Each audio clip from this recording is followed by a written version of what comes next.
Hey, I'm Matt Eckert, Sales Learning Manager for Hernier and Wood Closure, and today I want to teach you all the proper application technique for a Prineo wound closure system. So the Prineo kit comes with two applicator devices in a box. So to do the demo, you just need three basic things. You'll need a kit of Prineo, which is going to include your applicator with the polyester tape. Remember, it's got 60 centimeters of tape in it. And then your adhesive vial. In addition, you need a foam skin block that can be ordered through One Stop. And I like to cut it in half. That way, after you're done doing your demo and the adhesive is set, you can demonstrate the tensile strength of the Prineo system. And then finally, you want a set of surgical scissors, or if you don't have those available, you can just use a standard set of office scissors. But you want those to make sure that you can effectively cut the tape. Okay, so as we've talked about, there's certain things that you need to do to ensure a good application, and it's important to remember that Prineo should be considered a medical device. Just like any other medical device, it's important to in-service it properly and make sure that the staff or the surgeon, whoever's applying the device, knows the proper steps, because there's a couple of things that if they're not done correctly, it leads to a bad application of the product, and could potentially lead to a bad outcome for the patient. So first what you want to do is the incision needs to be dry and free of fluids. Any prep solution that they put on the skin, like DuraPrep or Betadine, they need to clean that off. Another thing that we've talked about doing is taking a surgical towel and rolling that up, and they can kind of push that across the incision line, and that will kind of mead any of the fluid that's gathered under the incision out and give you a good dry incision to put your tape on, and that will ensure that you get good skin to tape application. The other thing is you need to make sure that you take all the tension, the appropriate amount of tension off the incision. So in our marketing materials, we do show that it's got tensile strength equivalent to a 3/0 suture, and that it could potentially eliminate the last layer of closure. But that's not to suggest that you could take a gaping incision and pinch it together and that the Prineo is going to be able to support that dermal layer on its own.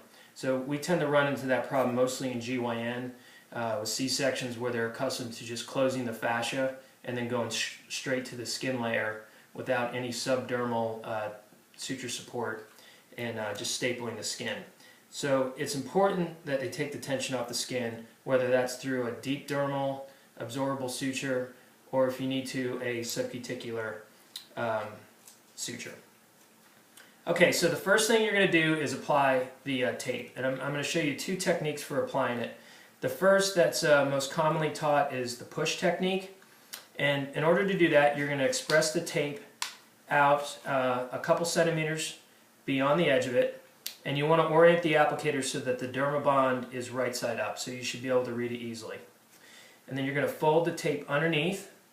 An important thing when you're applying it is that you want to keep the appropriate amount of tension on the tape. If you pull too hard, the tape has got a lot of stretch in it, and it's going to thin out. The other key thing is it's a two-handed maneuver. So with your right hand or your dominant hand, you're going to push the tape applicator. With your left hand, you need to anchor the beginning of the tape to make sure that it stays down. So you start off by anchoring the tape down at the beginning of the incision with your left hand, and then I like to put the applicator more of a 90-degree angle versus a 0-degree angle. So that kind of takes some of the tension off the roller as you push it and helps you maintain that appropriate amount of tension. And they can kind of just gently roll the tape across the incision. Now if it's a long incision, what they can do is follow behind with that non-dominant hand and kind of press that tape down and make sure you're getting a good skin to tape application. And then again, you're going to carry that tape all the way out a couple of centimeters beyond the incision, and I actually like to take it even a little bit further than that, and I'll show you why in a second. Okay, then what you're going to do is you're going to come here and you're going to cut the tape, and then come back here to your leader tape, cut that and hold on to that and bring it back to your original applicator and reattach it. And there's a reason for that. If you're going to do a second application, for instance on a bilateral knee, this leader guide plays a critical role in managing the tension on the tape. So if you preserve the leader guide, then you can save it for a second application. Okay, so now that you've got your tape down and applied, the next is to apply the adhesive. Remember that the initiator's in the tape, so you can crack this vial and express the fluid out and it's not going to set, as opposed to normal Dermabond where the initiator's in the vial. You only have a few minutes before the glue is going to harden in the vial. It's not like that with Prineo. This can be cracked and put aside for a couple hours and then used on a secondary application like in a bilateral knee. Okay, so to express the adhesive out, it's pretty easy. You just grab the white part of the device, take the purple collar, and crack it. Then you're going to point the device upright, hold the opening nozzle, and just express the adhesive into the bladder. And then you just want to liberally apply it. If you want to make sure that all of the tape gets covered.